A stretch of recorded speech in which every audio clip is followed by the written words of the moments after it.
Electrochemistry के बारे में।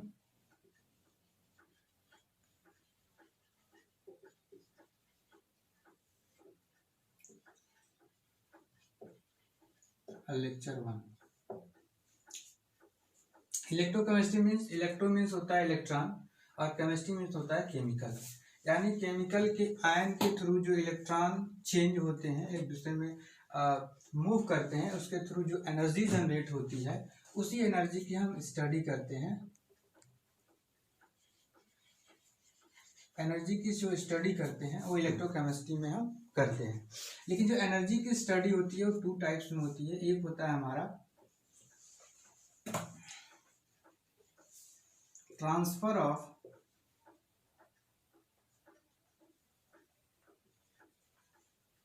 एनर्जी और एक होता है transformation of energy. Transfer of energy में जो टाइप, सेम एनर्जी क्या होता है, सेम होता है, यानी ये अपने फॉर्म को चेंज नहीं करता है, ठीक है। इसमें इसकी जो स्टडी हम करते हैं वो किसमें करते हैं, थर्मोडायनेमिक्स में हम करते हैं। जैसे सिंपल सी हम बात करें जो हम थर्मोडायनेमिक्स से पढ़ चुके हैं, जैसे मान लीजिए कि ये आपका सिस्टम है और ये हमारा क्या है, सराउंडिंग है।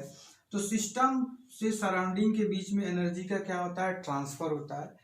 इसके बेसिस पे हम बहुत सारे सिस्टम के बारे में हम पढ़ते हैं, जैसे close system, open system, isolated system, isobaric system, isochoric system, adiabatic system. तो ये सारी सिस्टम की हम स्टडी करते हैं। लेकिन जो हमारा एनर्जी का फॉर्म है, जो वो सेम एनर्जी, वो ये सेम फॉर्म में होता है, वो अपने फॉर्म को चेंज नहीं करता है, ठीक। एक ही फॉर्म में एनर्जी का सिर्फ ट्रांसफर होता है।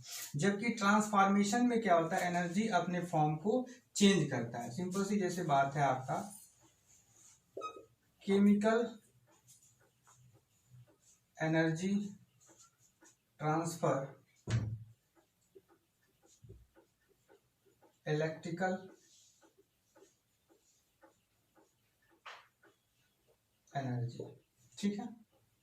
तो केमिकल एनर्जी इलेक्ट्रिकल एनर्जी में चेंज होता है और फिर आपका इलेक्ट्रिकल एनर्जी केमिकल एनर्जी में ट्रांसफर होता है। यानी कि इसमें जो केमिकल एनर्जी वो अलग फॉर्म में है, ठीक है, और इलेक्ट्रिकल एनर्जी अलग फॉर्म में है। तो अपने फॉर्म को क्या करता है, ये ट्रांसफर करता है, यानी कि ट्रांसफॉर्मेशन करता है, यानी कि चेंज करता है।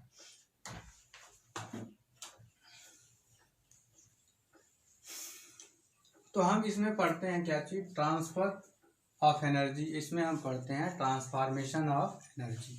तो हमें इसके बारे में नहीं पढ़ना है, हमने थर्मोडायनामिक्स को ऑलरेडी 11th में पढ़ चुके हैं। अब हम पढ़ेंगे किस टाइप्स के ट्रांसफॉर्मेशन ऑफ एनर्जी के बारे में, जिसकी हम स्टडी करते हैं इलेक्ट्रोकेमिस्ट्री में, ठीक है।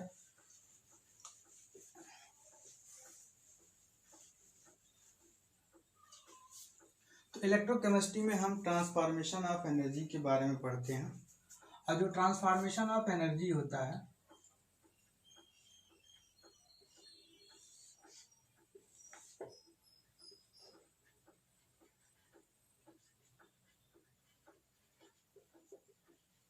Transformation of energy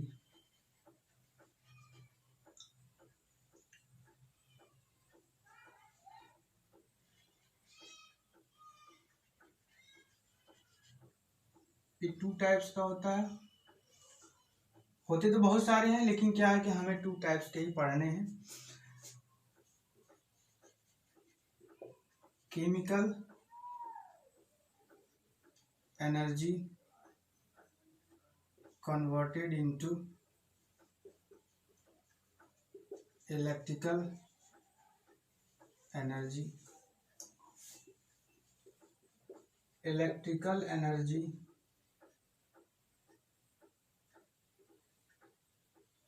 converted into chemical energy, ठीक है।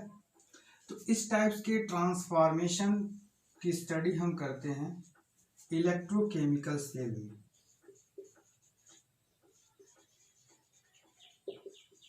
इलेक्ट्रोकेमिकल सेल के थ्रू हम करते हैं, जबकि इस टाइप्स के हम ट्रांसफॉर्मेशन को स्टडी करते हैं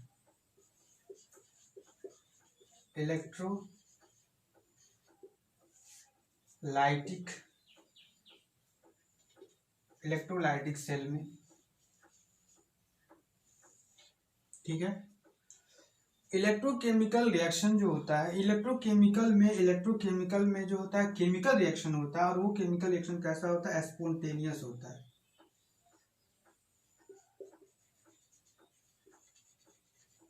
स्पॉन्टेनियस रिएक्शन होता है, जबकि इसमें क्या होता है? नॉन स्पॉन्टेनियस रिएक्शन होता है।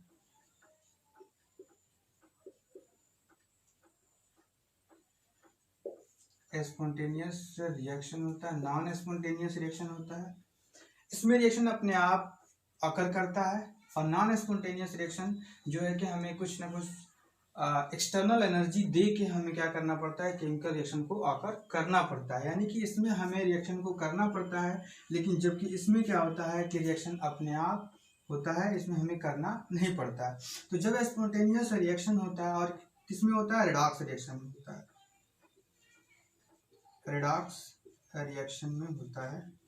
ठीक है, तो रिडॉक्स रिएक्शन में स्पॉन्टेनियस रिएक्शन होगा, तो इसके थ्रू जो एनर्जी जनरेट होती है उस एनर्जी को हम बोलते हैं Gibbs free energy.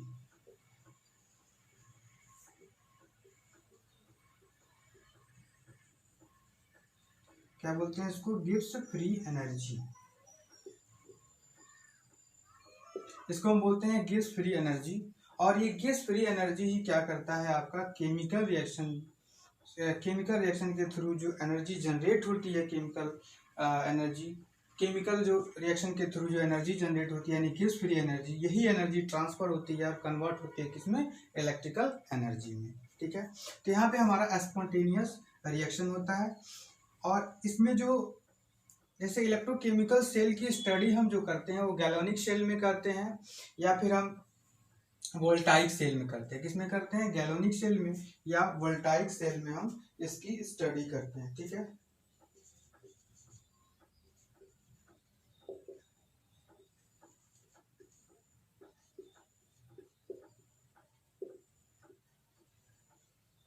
Voltaic cell में या गैलोनिक सेल में हम इसकी स्टडी करते हैं। ठीक है, तो हमें पढ़ना है गैलोनिक सेल और वोल्टाइक सेल के बारे में। सिंपल सी बात है, ये केमिकल एनर्जी इलेक्ट्रिकल एनर्जी में कन्वर्ट होता है, जिसके बारे में जो केमिकल एनर्जी इलेक्ट्रिकल एनर्जी में कन्वर्ट होता है, तो वो किस में होता है? इलेक्ट्रोकेमिकल सेल में होता है।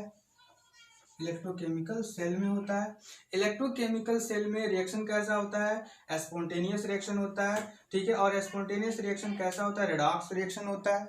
ठीक है, इससे जो जनरेट होती है एनर्जी वो किस फॉर्म में होती है? गैस फ्री एनर्जी के फॉर्म में जनरेट होती है। और ये सारा जो सिस्टम आकर करता है किसमें? गैलोनिक सेल में या वोल्टाइक सेल में। ठीक है, और यहाँ पे होता है इलेक्ट्रोकेमिकल सेल, इसमें नॉन स्पॉन्टेनियस रिएक्शन आकर होता है। नॉन स्पॉन्टेनियस रिएक्शन मीन्स जिसमें हमको एनर्जी क्या करनी पड़ती है? देनी पड़ती है, यानी हम इलेक्ट्रिकल एनर्जी देते हैं। जब इलेक्ट्रिकल एनर्जी देते हैं तो केमिकल रिएक्शन आकर करता है, और इससे हमें जनरेट क्या होता है? केमिकल एनर्जी जनरेट होती है। तो हम सबसे पहले पढ़ेंगे इलेक्ट्रोकेमिकल सेल के बारे में।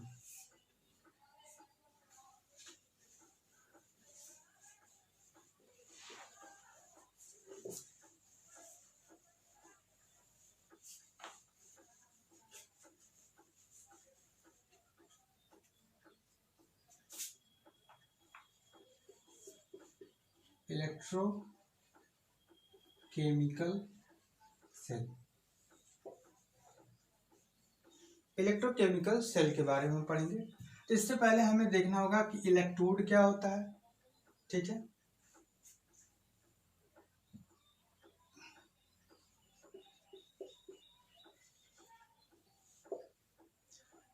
सिंपल सा एक हम कंटेनर लेते हैं, उस कंटेनर में हम सॉल्यूशन लेते हैं, किसका? कॉपर सल्फेट का। ठीक है। इसमें एक रॉड फिक्स करते हैं, जो रॉड होता है वो जिंक रॉड होता है, ठीक है।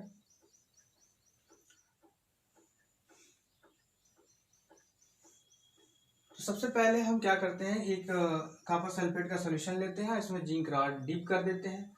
तो कुछ समय बाद हम देखते हैं हमें क्या मिलता है, ऑब्जर्वेशन क्या मिलता है। ऑब्जर्वेशन मिलता है वेट ऑफ जिंक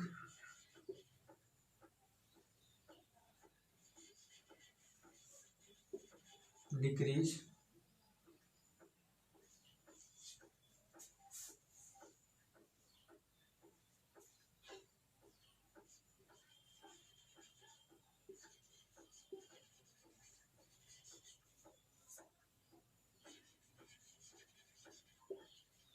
ये जो सॉल्यूशन होता है ये ब्लू कलर का होता है, ठीक है। तो blue colour solution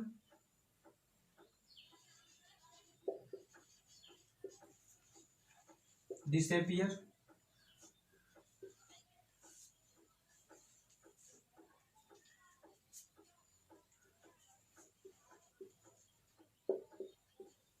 reddish brown colour solid obtained in bottom, ठीक है। बॉटम में क्या होता है, रेडिश ब्राउन कलर का सॉलिड ऑब्टेन्ड हो जाता है, ठीक है। फोर्थ जो ऑब्जर्वेशन है,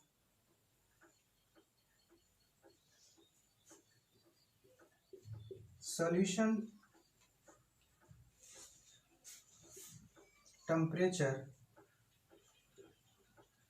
इंक्रीज। सबसे पहले आप 10th में क्या ये एक्सपेरिमेंट देखे होंगे कि जब हम जिंक का रिएक्शन कॉपर सल्फेट के साथ कराते हैं तो होता क्या है कि कुछ समय बाद ये रॉड जो है पूरी तरह से ये डिसअपियर हो जाता है, ठीक है। और एक यहाँ पे जो बॉटम है, इस बॉटम में रेडिश ब्राउन कलर का एक सॉलिड ऑब्टेन्ड हो जाता है, ठीक है। और जो इसका सॉल्यूशन का ब्लू कलर है, इस सॉल्यूशन का ब्लू कलर क्या हो जाता है, डिसअपियर हो जाता है। तो ये आप 10th में एक्सपेरिमेंट कर चुके होंगे, ठीक है। लेकिन जो ऑब्जर्वेशन है, जो इनका ऑब्जर्वेशन हमें दिखता है, यानी कि वेट ऑफ जिंक डिक्रीज हो जाता है, blue colour of solution disappear हो जाता है, reddish brown colour solid obtained हो जाता है। तो ये जो हमारे ऑब्जर्वेशन है ये क्यों हो रहे हैं, क्या रीजन है कि हमारा जो वेट है जिंक का डिसअपियर हो जा रहा है, ब्लू कलर का जो सॉल्यूशन है वो डिसअपियर हो जा रहा है, उसका कलर डिसअपियर हो जा रहा है, रेडिश ब्राउन कलर का जो सॉलिड है ऑब्टेन्ड हो जा रहा है, क्यों हो रहा है, ऐसा क्या हो रहा है, टेम्परेचर इंक्रीज हो जा रहा है, क्यों, ठीक है। इसके बारे में जब हमने स्टडी किया, इस इलेक्ट्रोड, इसको हम इलेक्ट्रोड बोलते हैं, यानी कि कोई भी सॉल्यूशन लेते हैं, उस सॉल्यूशन में हम क्या करते हैं, कोई भी एक रॉड, किसी भी मेटल का रॉड डीप कर देते हैं, तो उस पूरे सिस्टम को हम क्या बोलते हैं, पूरे सिस्टम को इलेक्ट्रोड बोलते हैं, ठीक है। तो इस इलेक्ट्रोड में ऐसा क्या हो रहा है, कौन सा केमिकल रिएक्शन हो रहा है, क्या चीजें हो रही है, इसके बारे में हम देखते हैं इन ऑब्जर्वेशन के बेसिस पे। तो सबसे पहली चीज है कि जिंक डिसअपियर हो जा रहा है। तो होता क्या है कि जो जिंक है वो जिंक यहाँ से क्या होता है कि ये मेटल है। तो अभी आप इलेक्ट्रोकेमिकल सीरीज के बारे में नहीं पढ़े होंगे। इलेक्ट्रोकेमिकल सीरीज में हम देखते हैं कि कौन जो है ऑक्सीडेशन का काम करता है, कौन रिडक्शन का काम करता है, वो आगे हम बताएंगे आपको। लेकिन इसमें जो मेन जो फंक्शन है क्या होता है कि जो जिंक है वो ऑक्सीडाइज होता है। तो जिंक जब ऑक्सीडाइज होगा, मेटल जो सॉलिड मेटल है ऑक्सीडाइज होगा, तो ये Zn+2 बनाएगा, 2 इलेक्ट्रॉन यहाँ से क्या करेगा, डिसअपियर कर देगा, यानी कि रिमूव कर देगा, ठीक है। तो ऐसा रिएक्शन जिसमें क्या हो जाए, ऑक्सीडेशन नंबर इंक्रीज हो जाए। यहाँ पे ऑक्सीडेशन नंबर सॉलिड है तो क्या है, 0 है, यहाँ ऑक्सीडेशन नंबर +2 है, तो यानी ऑक्सीडेशन नंबर क्या हो रहा है, इंक्रीज हो रहा है, तो यहाँ पे क्या होगा, ऑक्सीडेशन नंबर, ठीक है। तो होता क्या है, ये जो जिंक है, ये जिंक इसमें आता है, ये बनाता है Zn+2 और 2 इलेक्ट्रॉन यहाँ से क्या करता है, रिमूव कर देता है, ठीक है। तो ये रिएक्शन यहाँ पे होगा। अब क्या होता है कि जो आपका कॉपर है, ठीक है, कॉपर सॉरी ये इलेक्ट्रॉन जो है सॉल्यूशन में ही जाएगा, तो यहाँ पे +2 इलेक्ट्रॉन। ठीक है, तो होता क्या है कि जिंक +2 और जिंक +2 और 2 इलेक्ट्रॉन ये सॉल्यूशन में जाते हैं, और सॉल्यूशन में ऑलरेडी हमारे पास प्रेजेंट क्या है, कॉपर +2। क्योंकि जब कॉपर जो है, कॉपर सल्फेट जब सॉल्यूशन यानी वाटर के साथ रिएक्शन होगा तो ये कन्वर्ट हो जाता है आयन में, क्योंकि हम जानते हैं कि ये हमारा क्या है, यूनिवर्सल सॉल्वेंट है। यूनिवर्सल सॉल्वेंट में कोई भी आयनिक कंपाउंड को हम डालेंगे तो अपने आयन में डिसोसिएट हो जाते हैं। तो ये बन जाता है हमारा कॉपर +2 और SO4 2-, ये हो जाता है +2 और SO4 2-। तो जो कॉपर +2 आयन इसमें प्रेजेंट है वो क्या करता है, जिंक का 2 इलेक्ट्रॉन लेके क्या कर लेता है, ये कॉपर बना लेता है सॉलिड। तो यहाँ पे ऑक्सीडेशन नंबर +2 है, यहाँ पे 0 है, तो यहाँ पे क्या हो रहा है, रिडक्शन हो रहा है। ठीक है, तो ओवरऑल यही रिएक्शन होता है, यानी कि जिंक जो है अपना 2 इलेक्ट्रॉन रिमूव करता है, रिमूव करके वो 2 इलेक्ट्रॉन किसको दे देता है, कॉपर को दे देता है, और कॉपर क्या करता है, सॉलिड में कन्वर्ट हो जाता है। तो जो कॉपर सॉलिड में कन्वर्ट होता है, इसका जो कलर होता है, इसका कलर जो होता है वो रेडिश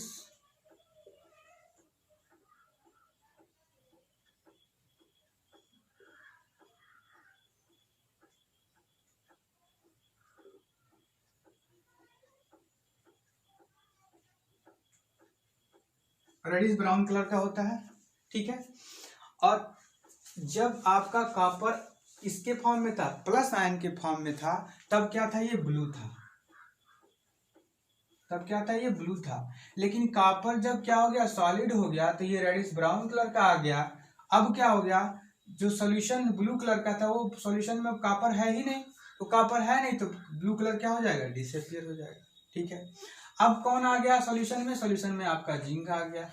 ठीक है, और जिंक का सॉल्यूशन में क्या होता है, कलरलेस होता है, इसीलिए तो इसका कलर चेंज हो जा रहा है, तो इसका कलर चेंज हो जा रहा है। ठीक है, तो यहाँ पे क्या हो रहा है, जिंक जो है सॉल्यूशन में चला रहा है, कॉपर कहाँ चला जा रहा है, कॉपर सॉलिड में आ रहा है, और वही सॉलिड इस बॉटम पे क्या हो जा रहा है, जाके डिपोजिट हो जा रहा है। ठीक है, और ये रेडिश ब्राउन कलर का होता है, यानी कि यहाँ पे क्या होता है, यहाँ पे आपका कॉपर होता है। ठीक है,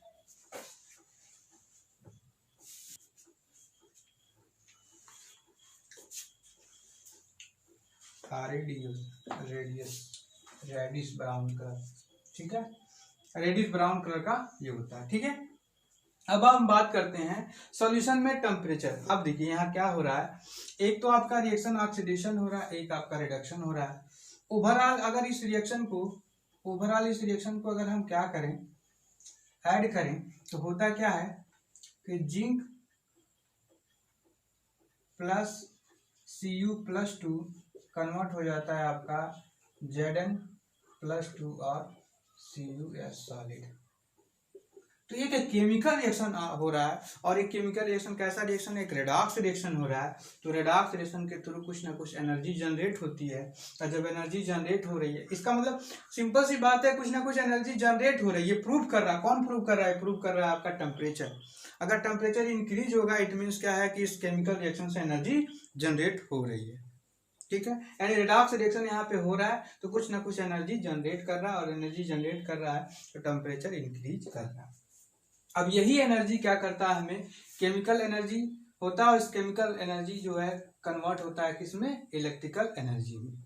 ठीक है, तो इस इलेक्ट्रिकल एनर्जी में हम कैसे कन्वर्ट करेंगे, क्या होगा, इसके बारे में हम देखते हैं, किसमें, गैल्वेनिक सेल के बारे में।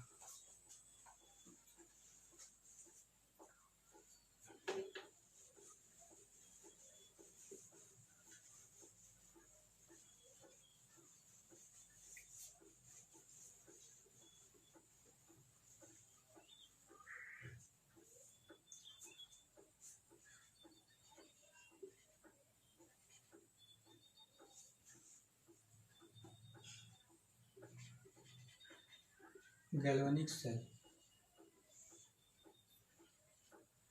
सेल के बारे में हम देखते हैं। तो अभी हमने आपको बताया था एक इलेक्ट्रोड के बारे में, जो हमने पूरी चीज़ें इलेक्ट्रोड के बारे में आपको बता दी।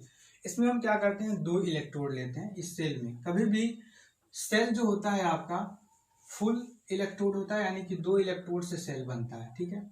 जैसे मान लीजिए एक इलेक्ट्रोड हमने यहाँ पे लिया और एक इलेक्ट्रोड यहाँ पे हम ले रहे हैं।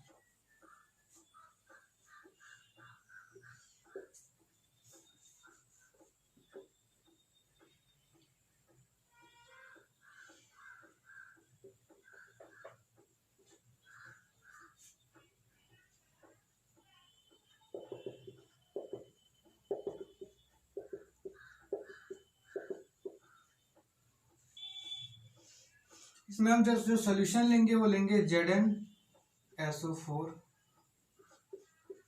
Aqua solution. इसमें हम सोल्यूशन जो लेंगे वो लेंगे कॉपर सल्फेट एक्वा सोल्यूशन। इसके खुद के सोल्यूशन में खुद का हम क्या करते हैं, एक रॉड लगाते हैं तो एक इलेक्ट्रोड बनता है, और ये होता है हमारा जिंक रॉड। ये कॉपर है तो हम यहाँ पे क्या लगाते हैं, कॉपर का इलेक्ट्रोड लगाते हैं।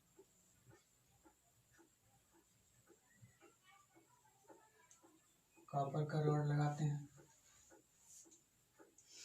अब हम क्या करते हैं, यहाँ पे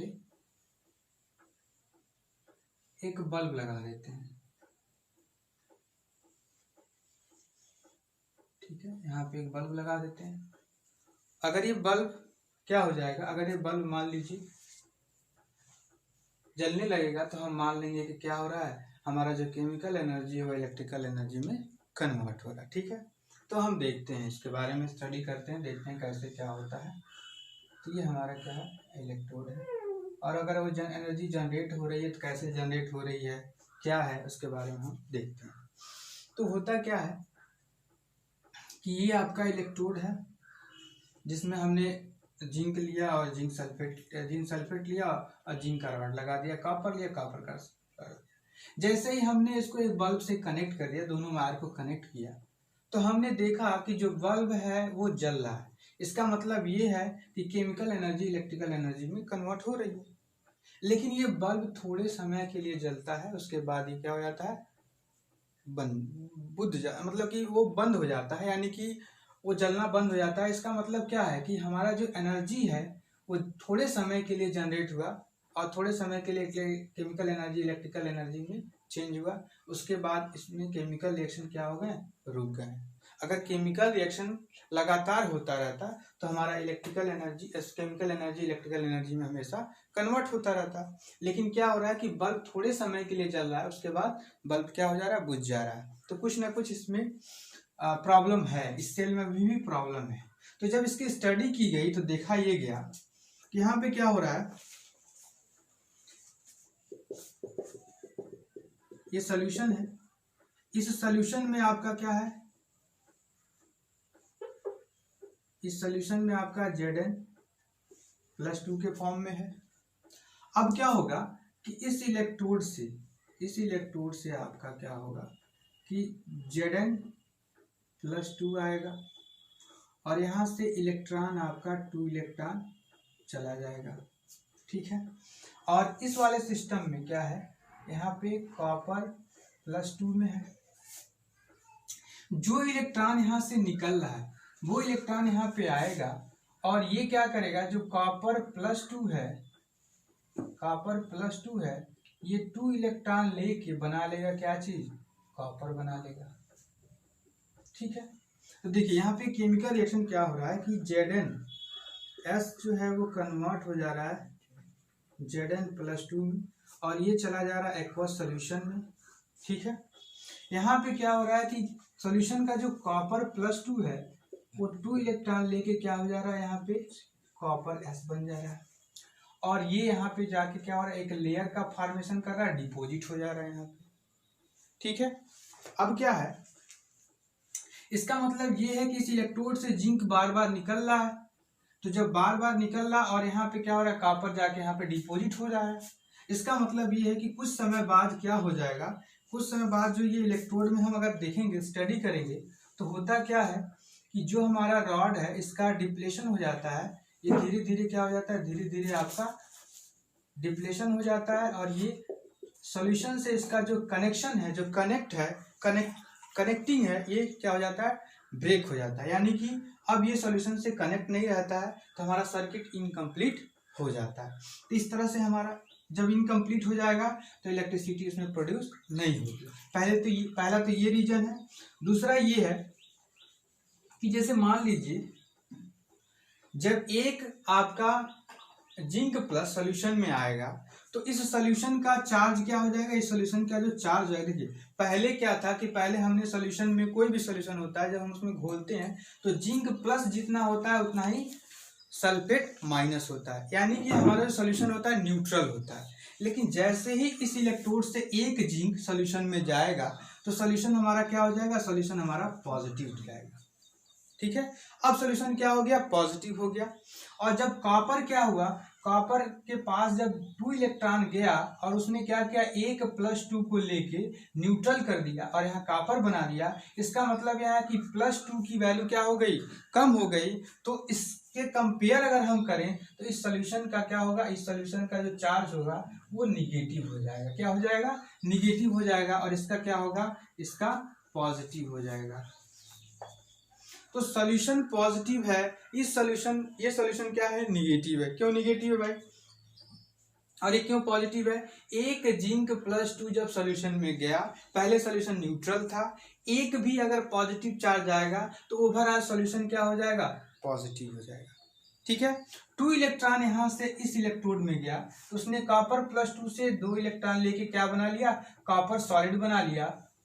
और इस तरह से पॉजिटिव चार्ज यहाँ पे क्या हो जा रहा है, पॉजिटिव चार्ज यहाँ पे डिफिशियंट हो जा रहा है, यानी कि कम हो जा रहा है, डिक्रीज कर जा रहा है। इसलिए इस सॉल्यूशन की चार्ज क्या हो जाएगी, निगेटिव हो जाएगी। ठीक है, अब क्या है कि जब इस सॉल्यूशन का चार्ज जो है पॉजिटिव हो गया तो क्या इसके बाद जो पहला जिंक हमारा क्या हुआ, पहला जिंक +2 में आया, तो उसके बाद अगर दूसरा जिंक जो है हमारा सॉलिड, अगर वो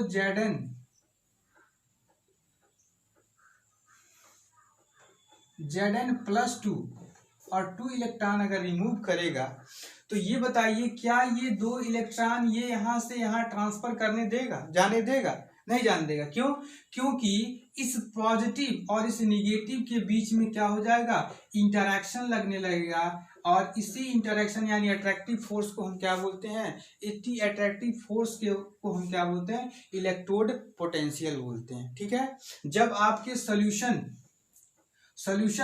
और इलेक्ट्रोड, जो इलेक्ट्रोड रॉड है, उनके बीच में जब क्या हो जाएगा, आपका चार्ज जनरेट हो जाएगा, तो ये निगेटिव पोल हो जाएगा, ये पॉजिटिव पोल हो जाएगा।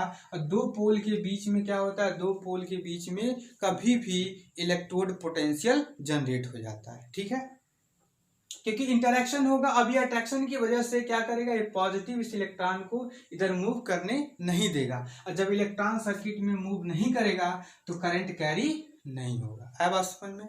तो हम एक चीज यहाँ पे आपको बता दें, इलेक्ट्रोड पोटेंशियल क्या होता है। ठीक है,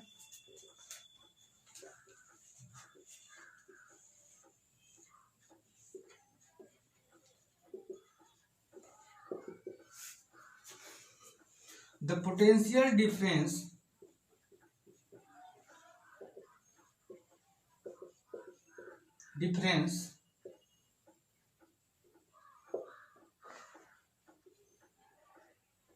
between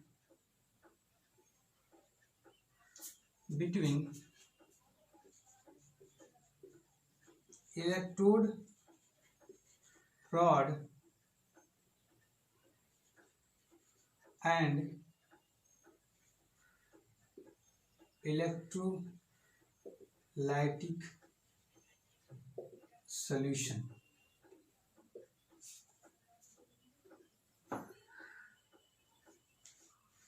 known as electrode potential. The potential difference between electrode rod and electrolytic solution known as electrode potential. ठीक है, यानी कि जो हमारा यहाँ पे अगर हम सिंपल सी बात करें,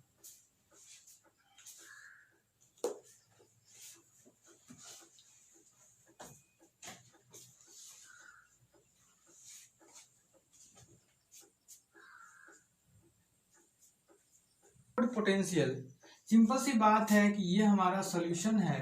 तो जब हमारा जिंक +2 इसमें जाएगा तो यहाँ पे जो हमारा इलेक्ट्रोड है, इलेक्ट्रोड पे क्या हो जाएगा, इलेक्ट्रोड पे आपका निगेटिव चार्ज जनरेट होगा, निगेटिव चार्ज जनरेट हो जाएगा और सॉल्यूशन क्या हो जाएगा हमारा पॉजिटिव हो जाएगा। तो एक पोल यहाँ पे जनरेट हो जा रहा है, एक पॉजिटिव पोल हो जा रहा है यहाँ पे, ठीक है, और ये एक निगेटिव पोल हो जा रहा है। तो दो पोल के बीच में हमेशा क्या होता है, पोटेंशियल डिफरेंस होता है। क्या होता है, पोटेंशियल डिफरेंस होता है, क्योंकि ये पोल है तो पोल के बीच में, आप फिजिक्स में पढ़े होंगे कि जब दो पोल जनरेट होते हैं तो उन दो पोल के बीच में हमेशा क्या होता है, एक पोटेंशियल डिफरेंस जनरेट हो जाता है, ठीक है। तो यहाँ पे भी क्या होगा, सॉल्यूशन में ये पॉजिटिव हो गया, निगेटिव हो गया, तो एक पोल जनरेट हो गया। अब इनके बीच में जो पोटेंशियल डिफरेंस होता है उसको हम इलेक्ट्रोड पोटेंशियल बोलते हैं। क्या बोलते हैं उसको, इलेक्ट्रोड पोटेंशियल बोलते हैं। उसी तरह से यहाँ पे क्या हो रहा है, जो निगेटिव चार्ज आ रहा है तो जो इलेक्ट्रॉन जा रहा है इसको क्या कर रहा है, न्यूट्रल कर रहा है। तो जब न्यूट्रल कर रहा है तो यहाँ पे क्या हो जाएगा, यहाँ पे सॉल्यूशन में क्या हो जाएगा, निगेटिव जनरेट हो जाएगा और इलेक्ट्रोड पे पॉजिटिव जनरेट हो जाएगा, ठीक है। तो इनके बीच में क्या होगा, इसके बीच में पोटेंशियल डिफरेंस होगा, उसको भी हम क्या बोलेंगे, इलेक्ट्रोड पोटेंशियल बोलेंगे, ठीक है। उसको हम क्या बोलेंगे, इलेक्ट्रोड पोटेंशियल बोलेंगे।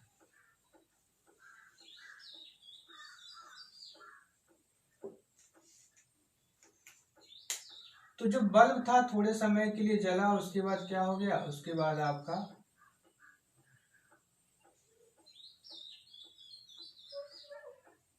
लाइट देना बंद कर दिया, यानी बुझ गया। तो ऐसा क्या हुआ, तो उस चीज को जो इसमें जो कमी रह गई उसको हम दूर करेंगे कैसे, जब हम इसके बारे में पूरी तरह से स्टडी कर लेंगे उसके बाद। तो ये देखा गया कि भाई ये क्या हो जा रहा है, बल्ब जो है थोड़ी समय के लिए जल रहा है और ये फिर बुझ जा रहा है। तो उन्होंने क्या किया, यहाँ पे एक साल्ट ब्रिज लगाया। साल्ट ब्रिज का काम क्या होता है, साल्ट ब्रिज का काम ये होता है कि जो हमारा सेपरेट अलग अलग जो हाफ सेल हैं या हाफ इलेक्ट्रोड हैं, इनको हाफ इलेक्ट्रोड भी बोलते हैं, जब दोनों मिल जाते हैं तो फुल इलेक्ट्रोड बोलते हैं, ठीक है। तो इन हाफ इलेक्ट्रोड को क्या किया, इंटरनली उन्होंने एक दूसरे से ज्वाइन किया, यानी कि इंटरनल सर्किट को उन्होंने कंप्लीट किया। अभी भी अगर हम देखें तो हम फिजिक्स में देखते हैं, जो इलेक्ट्रिसिटी जब हम पढ़ते हैं तो उसमें क्या होता है कि जब तक पूरी तरह से सर्किट कंप्लीट ना हो, ठीक है, तब तक हम देखते हैं कि इलेक्ट्रॉन का फ्लो सही से नहीं होता है। तो यहाँ भी हमारा सर्किट क्या है, कंप्लीट नहीं है। तो यहाँ पे हम क्या करते हैं, एक साल्ट ब्रिज लगाते हैं। क्या लगाते हैं, साल्ट ब्रिज लगाते हैं, ठीक है। ये हमारा क्या है, साल्ट ब्रिज है।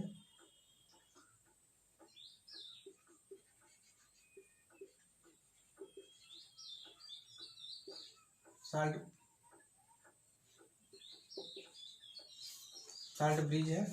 अब यहाँ पे क्या होता है कि इसमें KCl प्लस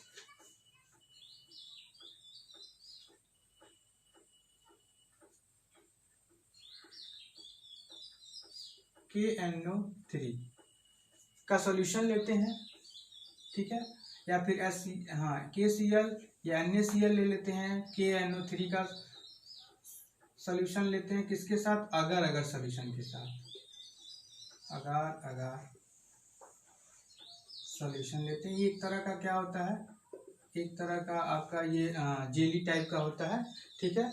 उसको क्या करते हैं कि इसमें इस KCl लेते हैं या KNO3, कोई एक ले लेते हैं, KCl ले लीजिए कि या KNO3 ले लीजिए, और उसको अगर अगर के साथ मिक्स करके इस जो U ट्यूब है, इस U ट्यूब में हम भर देते हैं, यानी इसमें हम क्या करते हैं, इसको पेस्ट कर देते हैं, अच्छी तरह से इसमें भर लेते हैं। इसमें अगर अगर इसलिए मिलाते हैं ताकि हमारा जो KCl है उसके आयन जो है प्रॉपर वे में जाए, ना कि एक ही बार में इलेक्ट्रोड में चला जाए, ठीक है। तो इससे क्या होता है, प्रॉपर वे में जाते हैं। ये करता क्या है, ये जो पहली बात तो ये है कि जो हमारा साल्ट ब्रिज है ये सर्किट को कंप्लीट करता है। क्या करता है? सर्किट को कंप्लीट करता है, यानी इंटरनल सर्किट को कंप्लीट करता है। उसके बाद दोनों तरफ जो सॉल्यूशन में क्या हो गया, एक पॉजिटिव चार्ज हो गया, एक निगेटिव चार्ज जनरेट हो गया, इस चार्ज को न्यूट्रल करने का काम करता है। यानी कि यहाँ पे इलेक्ट्रिकल न्यूट्रलिटी को मेंटेन करने का काम करता है। क्या करता है? इलेक्ट्रिकल न्यूट्रलिटी को मेंटेन करने का काम करता है। जैसे मान लीजिए सिंपल सी बात यह है कि जब यहाँ पे Zn+2 जब सॉल्यूशन में आया तो ये क्या हो गया, पॉजिटिव हो गया।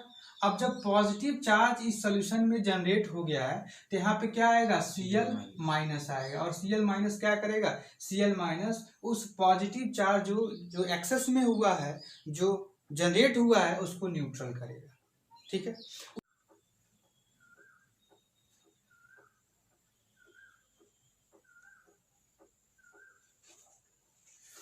अब हम देखेंगे फंक्शन ऑफ साल्ट ब्रिज। तो फंक्शन ऑफ साल्ट ब्रिज है, इट मेंटेन इलेक्ट्रिकल न्यूट्रलिटी, यानी कि क्या करता है, दोनों तरफ जो हमारा इलेक्ट्रोड है उसके इलेक्ट्रिकल न्यूट्रलिटी को मेंटेन करने का काम करता है।